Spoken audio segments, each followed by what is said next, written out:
Welcome back to another technical deep dive here in the debug zone.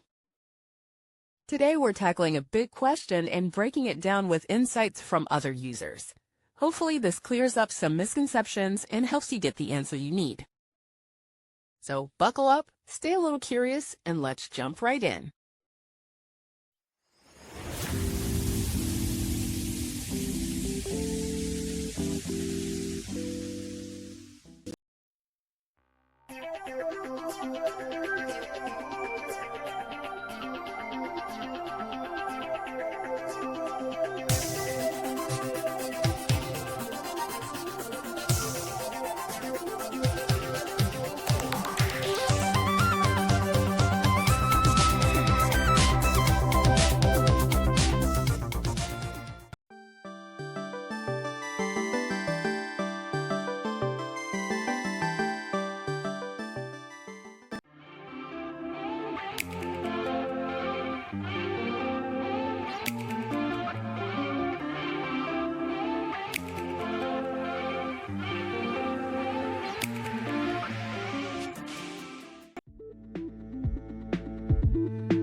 And that's a wrap.